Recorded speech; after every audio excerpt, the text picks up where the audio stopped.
The story that's usually told about prison is that we send people to prison and that's the problem solved. Well, that's not the problem solved, that's the problem commenced.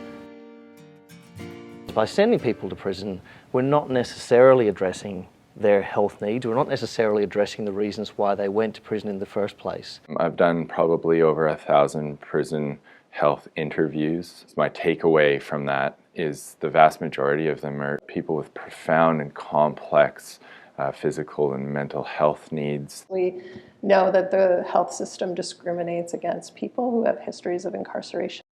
I see the criminal justice system as both a cause and consequence of inequality. What I've learned is that the default system eventually becomes the criminal justice system. Unless we continue to support people once they return to the community, and usually return to the difficult circumstances that contributed to them going to prison in the first place, it's really a zero-sum game. In Brazil, when you go to jail, you are gone. And that stigma is going to catch you forever. So to change the mind of our government to see that we must work inside the prison and make not the way back, that is the biggest challenge. What you have to do is change people's views, how they view crime and punishment, jail, incarceration. What is it actually doing? Is it keeping the public safe, or is it just punishing the person? You know, we need to try something, because the way the system's working now, it's just not good for anybody.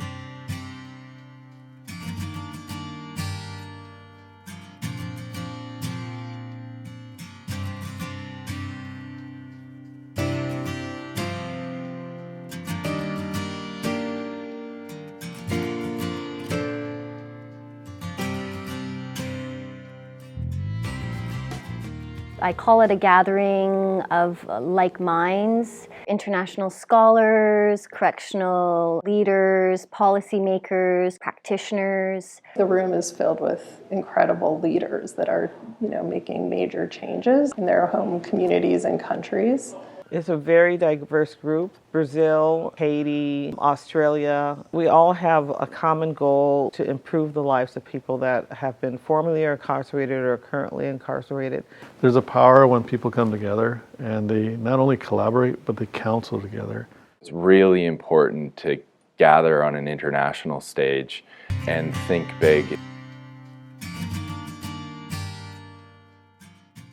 I spent 7 years in and out, more in than out. It's all about punishment. It's not about rehabilitation.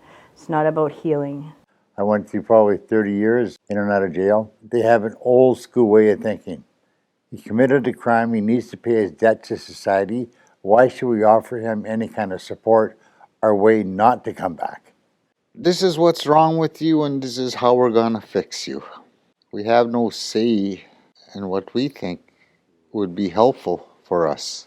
Most importantly, this gathering has included men, women, individuals who've been impacted by incarceration. Who better to know what is needed than people that have gone through those experiences?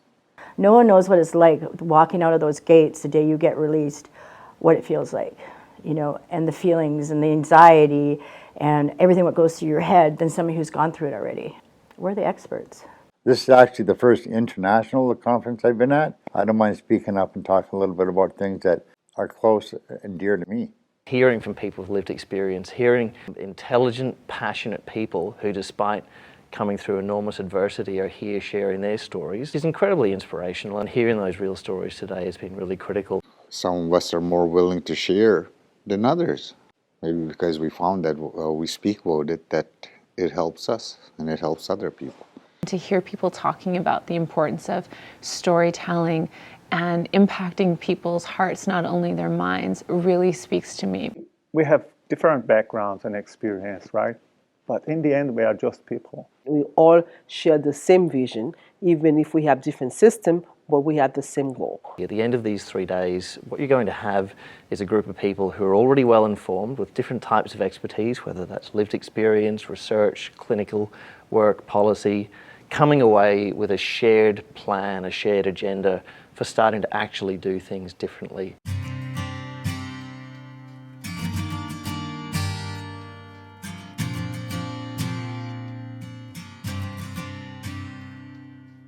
if you care about human rights, if you care about equality, about fair societies, doing the right thing in this area is critical to that, because a lot of the most marginalised, vulnerable, discriminated against people in our communities churn through prisons. We're talking about individuals, we're talking about people. Even though they're incarcerated or they are, we feel like they're somewhere else, they're really not anywhere else. No one lives on an island. And what affects one affects all of us. Prisoner health is community health. We're having a huge opportunity inside the prison system to heal. Unless you have people like this that are willing to at least start the ball rolling, nothing's ever going to change.